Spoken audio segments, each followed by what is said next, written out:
أعوذ بالله من الشيطان الرجيم بسم الله الرحمن الرحيم بسم الله الرحمن الرحیم. ایاک نعبد و ایاک نستعین. نکات چند پیرامون آنچه که رهبران اداره فعلی حکومت وحدت ملی میخوانند که با باور ما بیشتر از یک حکومت شبیه به یک شرکت سهامی است که اخیراً کشمکش‌های بالای تشکیل کابینه نشان میده که این شرکت دارای دو سهامدار کلان که دو دکتر صاحبا و سهامداران کوچک است میباشد.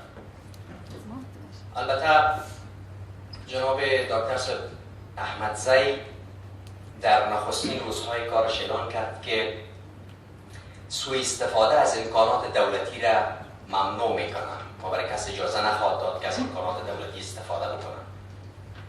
اما به نظر میرسه که خودش در نخستین گام بزرگترین سوء استفاده از امکانات دولتی را کرده، آن هم در یک مسئله شخصی.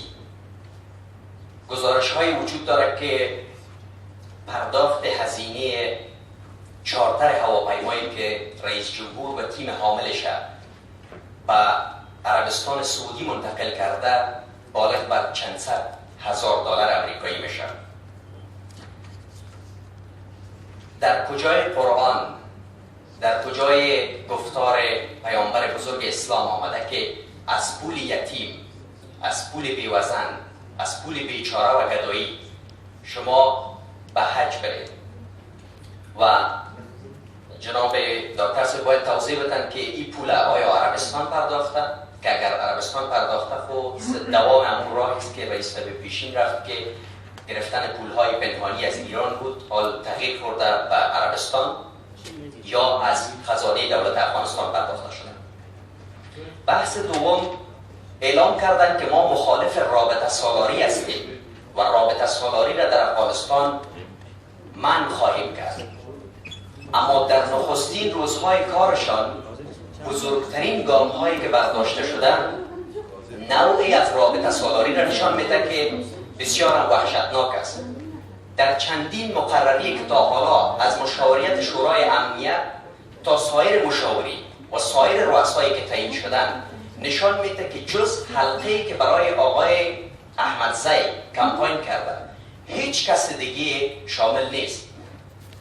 کما اینکه در میان همین کسا برخلاف شعارهایشان کسی است که نه تخصص داره نه تجربه داره در بلندترین مقام هم نصب شد و این هم برخلاف شعاری که عنوان کردن که ما رابطه سالاری در افغانستان ممنوع میکنیم، ولی اولین گام با آوردن افرادی که برشان کمپاین کردن روی دست گرفتن که هیچ استاد دانشگاه و هیچ متخصصی از حلقه کمپاینشان بیرون نبودن.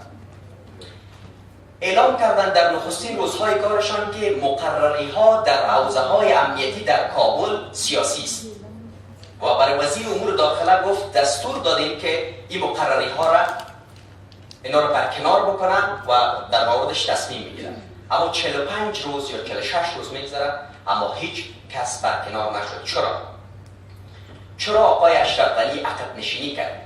دلیلش روشن است. برای اینکه ریشه مقرری های سیاسی و دخالت های سیاسی در پارلمان بود. برادر چندین وکیل پارلمان در حال حاضر آمرین حوزه های شهر کابل هستند و آقای اشرف غنی به خاطر اینکه کابینش با مشکل مواجه نشه مهر سکوت بر زبان زد و واکنش نشان نداد و هیچ کس هم برکنار نشد. فکر میکنن کس نمیدانه ولی را میدونن. کوتاه دو مسئله دیگر را میدونن. قوه قضاییه را به عنوان قوه مفسد عنوان کردن اما برای رئیسش نشان امان الله خان را دادن. این سنت نشان میده که تشویق میکنن کسانی را که هر اداره‌ای که فاسد باشه برای رئیسش نشان امان الله خان داده خواهد شد. نمایشنامه مضحک و خنده‌آوری که زیر نام محاکمه کابل بانک دایر گردید، آیا تنها در کابل بانک همین دو تنی که در زندان افتیدن متهم و یا مجرم هستند یا کسان دیگه هم هستند؟ حالا که این آتش دامن خودشان گرفته و نام آقای حضرت عمر زاخیلوال و حاجی دین محمد گرفته شود، دیده شود که مرد و نامرد، آن باید آقای اشرف غنی نشان بده که تا کجا در مبارزه با فساد پیش میره. اگر حضرت عمر زاخیلوال و حاجی دین محمد پیگرد نشن و زندان فرستاده نشن، ترکاری فروش را که هر کس زده میتونه، چرا قصاب را نمیزنیم؟ ما البته یک اشاره دیگه هم بسیار کوتاه معذرت میخوایم در رابطه با کمیسیون مستقل انتخابات. زمین و زمان را فاسد خواندن، پارلمان را فاسد، قوه قضاییه فاسد، همه جای. ولی چرا در مورد کمیسیون انتخابات آقای اشرف غنی یک کلمه نمیگن؟ چه ریگه در کفشتان دارید؟ از چی میترسید؟ آیا رمز و رازی پیش کمیسیون مستقل انتخابات است که شما با گرفتن نام آنها این راز خواهد شد؟ من انتظار دارم که حداقل کسی به نمایندگی از ریاست جمهوری روزی به این سوالات پاسخ بده و متوجه باشن که مردم افغانستان با چشمان باز و با گوش باز آنچه که اینا انجام میتن را دنبال میکنن. تشکر. وقت دادید.